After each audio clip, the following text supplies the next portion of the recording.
또 굉장히 강력한 무기가 생긴 거죠. 마이크로바이옴. 그래서 이 두 개, 식물 영양소와 마이크로바이옴이라고 하는 이런 부분을 바탕으로 해서 더 건강한 이 삶을 위한 또 새로운 제품을 또 선보이게 되었다라고 설명드릴 수 있을 것 같고요. 많은 리더님들께서 아마 뭐 지오셉 대표님 또 HM파마의 이런 내용들 아마 너무너무 잘 알고 계실 텐데 미국 본사 R&D에서도 또 한국 아메이에서도 함께 카운터파트로 열심히 이 마이크로바이옴 연구를 하고 있습니다. 아마 어, 잡지에 난 거 다 많이 보셨잖아요. 그렇죠? 글로벌 R&D 기지가 14개가 있고 800여 명의 R&D 연구 인력이 있고요.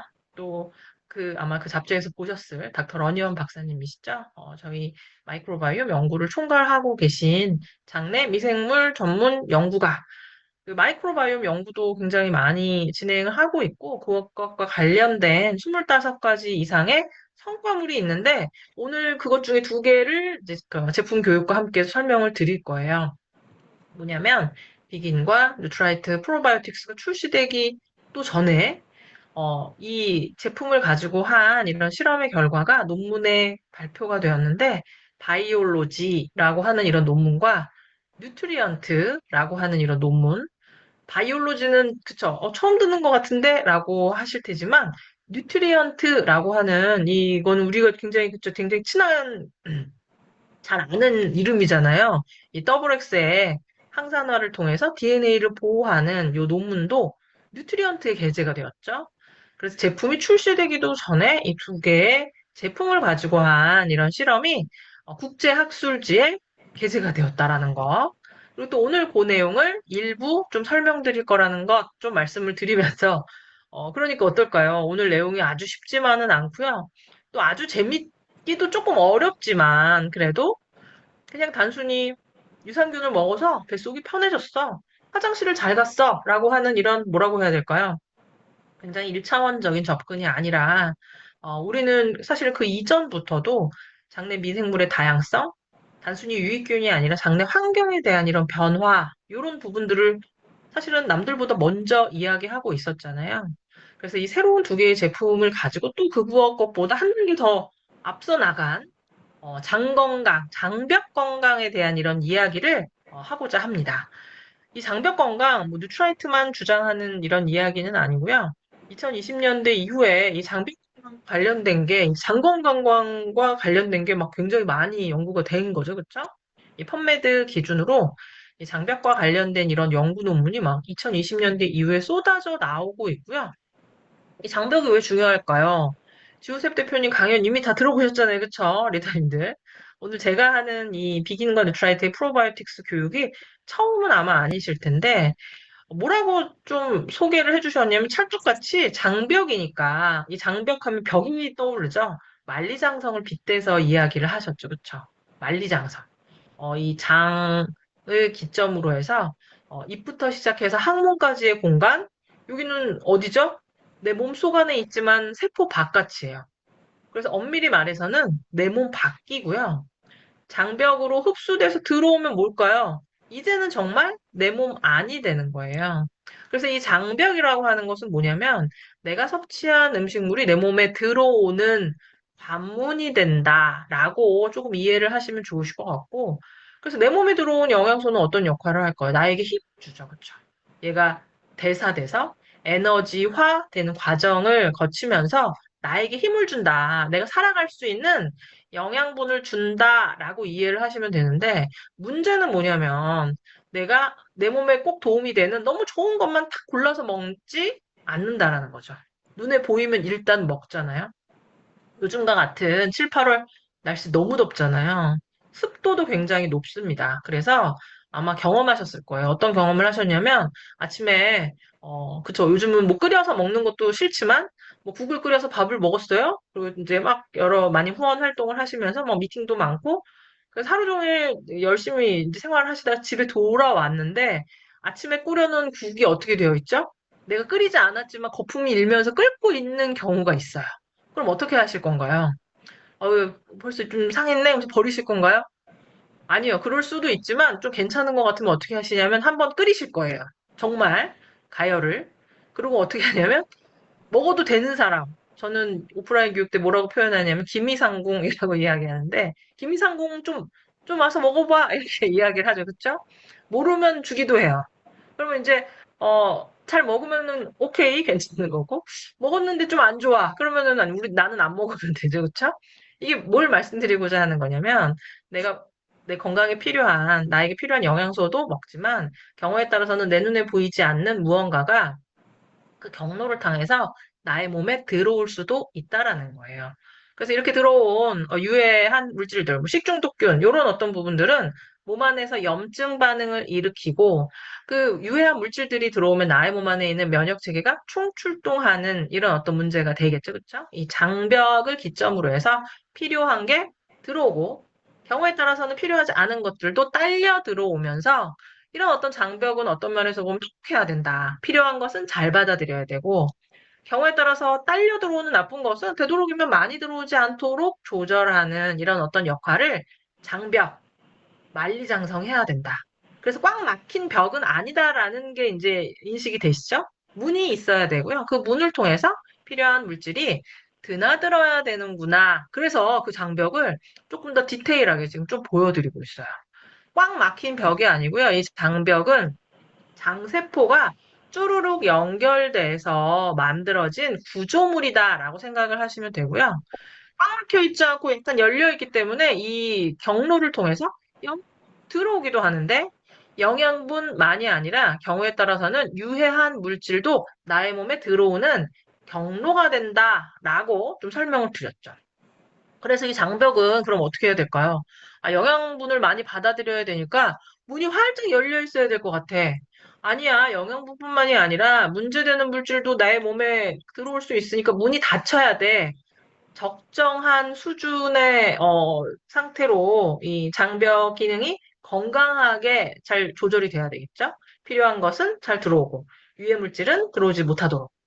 근데 이 장벽 기준으로 해서요, 장벽이 확 열리면요, 장벽이 느슨해지면, 지금 우리 이야기했잖아요. 문이 열렸으니까 좋은 것도 많이 들어오고 나쁜 것도 많이 들어올 거잖아. 라고 우리는 그냥 단순히 생각을 하게 되는데, 현실은 어떻다? 현실은 그렇지 않다. 현실은 어떠냐면, 장벽이 느슨해지면, 말 그대로 문이 활짝 열리면요, 영양분을 내 몸 안으로 끌어들이는 수송체는 어떻게 한다고요? 반으로 줄어요. 영양소의 수송체가 반으로 줄어들면 어떻게 되는 걸까요? 내 몸에 그 영양소가 제대로 잘 통과돼서 들어오지를 못해요. 영양소는 먹어도 잘 못 들어오는 이런 문제가 발생을 하는데 문제가 되는 독성 물질, 대사성 유해 물질, 걔네들은 어떻게 된다고요? 2.7배나 더 많이 내 몸 안에 들어오게 됩니다. 영양분은 적게 들어오고 유해 물질은 많이 들어오면 어떻게 될까요? 장벽이 열리면 열릴수록 어떻다?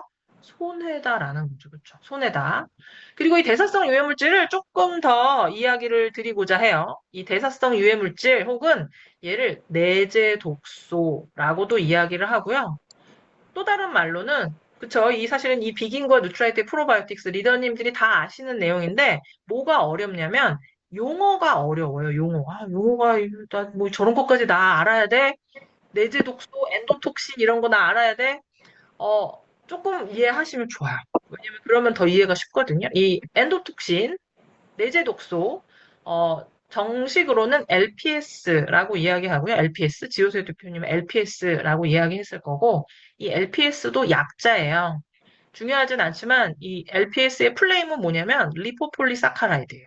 이렇게 들으니까 더 마음이 확 멀어져 버리죠. 나는 알고 싶지 않아. 리포폴리사카라이드, 뭔데 걔가. 걔를 더 설명드리면 걔는 그람 음성균의 외막이거든요. 그람 음성균. 아직까지도 나에게 다가오지 않았죠? 그람 음성균이라고 하는 애의 외막, 껍데기. 걔를 둘러싸고 있는 막인데 그럼 그람 음성균이 뭘까요? 그람 음성균은 살모넬라예요. 살모넬라. 살모넬라 혹은 대장균. 살모넬라 대장균 우리 어디서 많이 들어봤죠? 여름철 식중독 사고를 일으키는 대표 주범, 식중독균이 바로 살모넬라와 대장균이죠. 특히나 살모넬라 같은 경우 독성이 굉장히 강해요. 그래서 한 번쯤은 들어보셨을 거예요. 계란을 뭐 위주로 다루는 뭐 이런 김밥집에서 계란을 막 먹었다가 사람들이 막 위로 뿜고 아래로 뿜고 막 그 김밥집에 들렸던 모든 사람들이 막 식중독에 걸려서 병원에 가고 막 이런 어떤 기사 가끔 한 번씩 들리잖아요. 이 살모넬라의 특징은 뭘까요? 독성이 굉장히 강해요. 굉장히 독성이 강하고요. 이 기름에서 날릴까요? 아니면은 막 변질된 달걀? 아니요. 계란지단을 붙였을 거고, 그냥 조심스레 잘라서 김밥을 쌌어도, 걔가 왜 그렇게 식중독을 잘 일으키냐면, 걔는 엄청난 독성과 또 한 가지는 미친 번식력을 가지고 있고, 또 다른 측면은 뭐냐면 얘는 굉장히 강해요. 왜 강하냐면, 외막에 둘러싸여 있거든요. 말 그대로 균인데 걔가 갑옷을 입었어요. 그래서 자열하거나 혹은 비누칠로 찍고 찌끈 도마를 뭐 이렇게 하는 이런 어떤 방법으로는 걔를 완벽하게 제거하기 어렵고요. 하나 남아있어도 어떻게 된다고요? 번식력이, 미친 번식력이 있기 때문에 몇 시간 지나면 식중독을 일으킬 수 있을 만큼 엄청나게 많아져요. 그리고 또 어떤 문제? 독성이 굉장히 강해요. 그리고 살모넬라와 같은 이런 어떤 균 같은 경우에 독성이 굉장히 강하기 때문에 급성의 문제, 급성의 문제를 일으키는 거예요. 위아래로 뿜고, 막 배가 아프고, 띠글띠글 굴르고, 막 열이 나고, 이런 어떤 문제. 근데 이 장벽이 열리면요. 장벽이 열린 이 틈으로 살모넬라가 들어오는 것은 아니에요. 뭐가 들어온다고? 살모넬라의 외막, 껍데기, 얘가 둘러싸고 있는 갑옷, 막 이렇게 싸우면서 뭔가 이렇게 뭐지 조각들이 막 떨어져 나갈 거잖아요. 그게 작은 조각들이 이 장벽의 틈새가 열리면 나의 몸 안으로 들어오게 되거든요. 그럼 내 몸에서는 얘를 뭐라고 인식하냐면 우리 뱃속의 상황을 생각해 볼게요. 뱃속은 어떠냐면 어두워요. 그래서 얘가 정말 살모넬라인지 혹은 얘가 외막 껍데기인지 알 수가 없어요. 그래서 얘가 들어오면 나의 장 내에 어떤 그 체계, 우리 몸 안쪽에 체계들은 얘를 뭘로 인식하냐면 살모넬라가 들어왔다고 생각을 해요.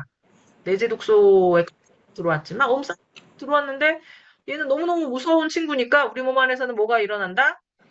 자라보고 놀란 가슴, 소뚜껑 보고 놀란다. 요거를 생각하시면 돼요. 아직 자라가 안 들어오고 그냥 소뚜껑이거든요.